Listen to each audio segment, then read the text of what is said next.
Welcome back. I'd like to take the next few minutes and share with you one of many techniques that I like to utilize in my practice of strengthening my muscle toward creating a more mindful life or mindful living or mindful existence in general. What is mindfulness? It's when we are paying attention. We can pay attention mindlessly, if that's even a thing. We can't really pay attention unless we're fully focused on something. In other words, you can't really be doing three things at the same time well. Yes, you could be listening to music and writing something and answering somebody else's questions all at the same time. Some people call that multitasking, although how mindful are you truly in any given or in any one of those tasks? Well, your attention is spread thin throughout all three of those. That aside, so what techniques can we utilize in our life, which I like to utilize in my life, as a way to strengthen a muscle that I call mindfulness muscle?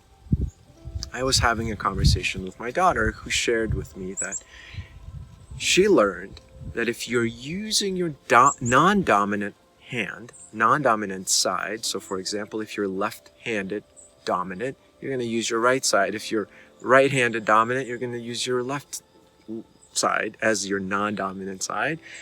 And so if you're using your non-dominant side to eat with, for example, eating a slice of an apple, you're more likely to eat fewer slices of whatever food than you are when you're eating with your dominant hand, and that tends to be much more of a program.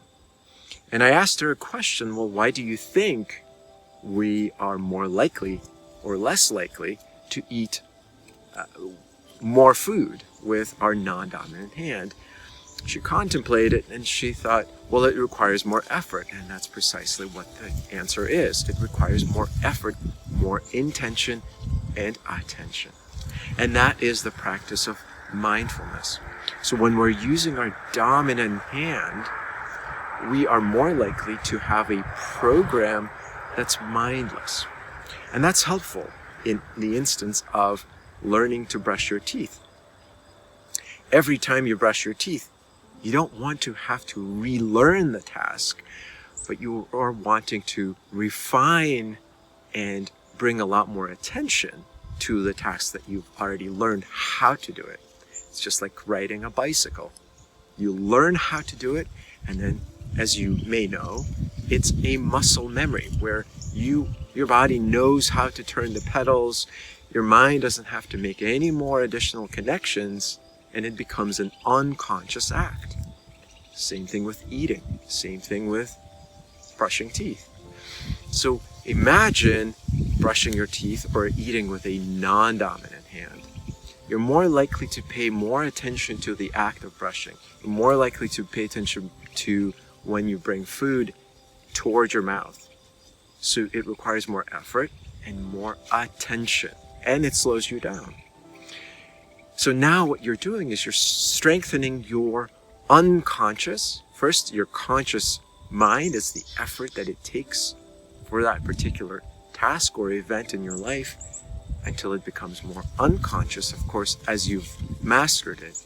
However, when it's non-dominant, you're also strengthening neural pathways because some of you may already know your right hand has cross-linking to your left hemisphere, essentially directs and engages your right hand, and your right hemisphere does the opposite of the brain. And so what you're doing is you're strengthening the connections between the two hemispheres of the brain, and you're ultimately using a greater capacity or a greater amount of that neural tissue, and you're becoming stronger, mentally stronger in a way. So when we are using our non-dominant side, we're strengthening a whole lot of connections in our neural tissues, as well as we are slowing down, and we're literally becoming more mindful. So I encourage you to try as much as you can, or even as little as you want, to use your non-dominant side. And I keep pointing to the left because that's my non-dominant side. But you know how flimsy you could be when you're trying to learn something new? That's a good thing, because it brings a lot more of you and effort and attention to your activity. Until next time, use your non-dominant side, share in the comments, share what it's like. What's your experience like? And I look forward to seeing you next time.